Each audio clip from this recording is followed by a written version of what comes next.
గత 6-7 రోజులుగా పోయిన ఆదివారం నుంచి ఈరోజు ఆదివారం, సోమవారం, ఈరోజు సోమవారం దాకా ఎన్ని ఇబ్బందులు పడ్డారంటే అన్ని ఇబ్బందులు పడ్డారు విజయవాడ వరద బాధితులు. మామూలుగా కాదు.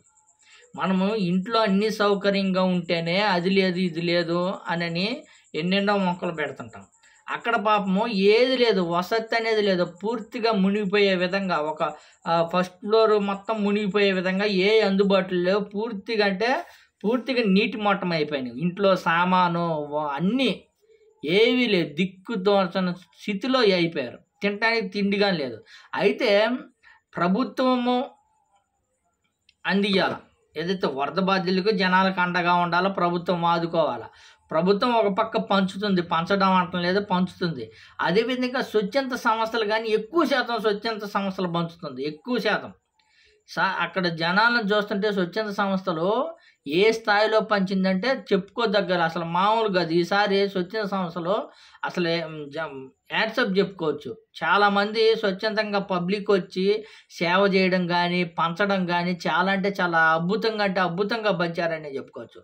అలా ఎవరైతే వచ్చారో వాళ్ళందరికైతే దండం పెట్టుకోవాలి. అంత విధంగా స్వచ్ఛందంగా వచ్చి సేవ చేశారు. అదేవిధంగా ఏదైతే వాళ్ళకి అవసరమైన వస్తువులు, ఏదైతే ఫుడ్ విషయంలో కానీ దుప్పట్లు కానీ అలా పంపిణీ, చాలా పాల ప్యాకెట్లు, ఫుడ్ చాలా అంటే చాలా అద్భుతంగా, పక్కోడికి ఏదైనా ఇబ్బంది అయితే మేము ఉండం అనే విధంగా హెల్ప్ చేశారు. అయితే ప్రభుత్వం కానీ అదే విధంగా హెల్ప్ చేయాలి. కానీ కొంతమంది ప్రభుత్వంకు సంబంధించిన వాళ్ళు మామూలుగా ప్రభుత్వం లేకుండా ఎటువంటి సంబంధం లేకుండా స్వచ్ఛందంగా వచ్చిన వాళ్ళు చాలా సేవ దుఃఖంతో సేవ చేశారు. కానీ ప్రభుత్వం తరపున వెళ్ళి వాళ్ళు ప్రభుత్వం తరపున వెళ్ళిన వాళ్ళు ఎంత సేవగా అందియాలి, ఎంత రెస్పెక్ట్గా ఉండాలా, ఎంత జాగ్రత్తగా పనిచేయాలో అంత జాగ్రత్తగా చేయాలి. కానీ ప్రభుత్వం తరపున వెళ్ళి విఆర్ఓగా ఉన్న ఒక వ్యక్తి, ఆ స్థాయిలో ఉన్న వ్యక్తి ప్రజల మీద దాడి చేయడం ఎంత దారుణమో చూడండి. ఎందుకంటే ఆల్రెడీ వాళ్ళు వరద బాధితులు చాలా బాధతోటి ఆవేదనతోటి ఉన్నారు. ఏమని, మాకు ఇప్పటికీ నీళ్లు కానీ ఇవ్వడానికి సరిగ్గా నీళ్ళు ఇవ్వడం లేదు, తాగడానికి నీళ్లు కానీ అందివ్వలేకపోయారు, సరిగ్గా ఫుడ్ పెట్టలేకపోయారు. ప్రభుత్వం మీద విమర్శలు ఉన్నాయి.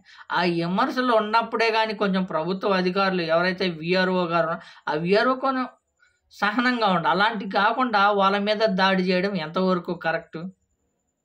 మహిళా విఆర్ఓ విజయవాడ వరద బాధితుల మీద ఏదో డ్యూటీ చేస్తే అదే రేషన్ బియ్యం పంపిణీ కార్యక్రమం చేయడానికి వెళ్ళిన విఆర్ఓ ఏదైతే వాళ్ళు కొంచెం అడావుడిగా చేస్తున్నారు, వాటర్ అడుగుతున్నారు, ఫుడ్ అడుగుతున్నారని అడుగుతున్న వాళ్ళ మీద దాడి చేశారంటే ఎంత దారుణమో చూడండి. ఒకసారి ఈ వాయిస్ వినండి, మీకే అర్థమైంది. ఇప్పుడు ఎందుకంటే 6-7 రోజులుగా వాళ్ళ ఎంత ఇబ్బందులు.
చూడండి ఎంత దారుణంగా. ప్రభుత్వం తరపున వెళ్ళిన వాళ్ళు పాపం వరద బాధితులకు అండగా ఉండాలి. స్వచ్ఛంద సంస్థ వాళ్ళు వెళ్ళి ఎంతో జాగ్రత్తగా ఎంతో అనుగుణంగా ఇచ్చి వస్తున్నారు. అలాంటిది ప్రభుత్వం తరపున వెళ్ళిన వాళ్ళు ఇంకెంత జాగ్రత్తగా ఉండాలి. వాళ్ళ మీద దాడి చేయడం మీరు ఎంతవరకు కరెక్టు?